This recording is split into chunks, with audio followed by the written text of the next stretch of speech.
कहानी की शुरुआत होती है सेकीगारा युद्ध के दौरान, जहाँ पे दो मित्र शिनमेन ताकेज़ो और होनेडेन माटाहाची भी शामिल थे। ये यहाँ इस युद्ध में अपनी इच्छा से शामिल थे, बिना किसी पराये ज़बरदस्ती के, क्योंकि इन्हें अपने लिए एक पहचान बनानी थी, इन्हें अपने लिए नाम बनाना था। लेकिन इनकी इच्छा पूरी नहीं हुई, क्योंकि इन्हें युद्ध में लड़ाई नहीं, घास काटने के लिए रखा गया था।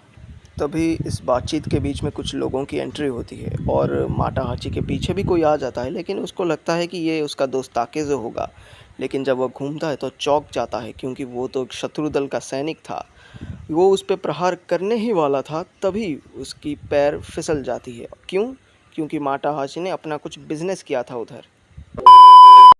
उसके बाद मौका देखते ही माटाहाची भागने लगता है, ताकेज़ो को पुकारने लगता है। लेकिन वो क्या देखता है, ताकेज़ो तो खुद 3 बंदों से घिरा हुआ है।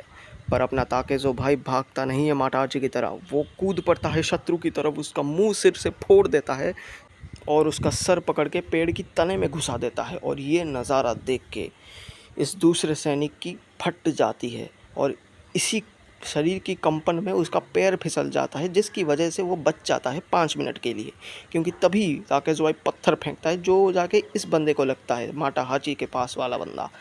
और ताकेज़ो यहीं तक नहीं रुकता, वो अपने प्रतिरोधी को तब तक मारेगा जब तक वो मृत्यु को प्राप्त ना हो जाए। और इसी बर्बरता भरी लड़ाई को देख के सबके पसीने छूट जाते हैं। और ये जो 5 मिनट ज़्यादा जिया था, इसका भी वही हाल होता है जो इसके साथियों का हुआ था। और ये देख के तुम लोग समझ ही गए होगे कि ताकेज़ो कोई जीतने के लिए नहीं लड़ता, वो जीने के लिए लड़ता है। और ये अपने जीने के लिए अपने शत्रु को अधमरा भी नहीं छोड़ेगा। ये तब तक मारेगा जब तक उसके प्राण ना उड़ जाए। A few minutes later. खैर, कहानी में वापसी करते हैं। दोनों मित्र अपनी लड़ाई के बाद आगे बढ़ चलते हैं किसी गांव की तलाश में, क्योंकि बिना पर्याप्त नींद, बिना पर्याप्त भोजन के उनका शरीर और कितनी देर तक झेल पाता।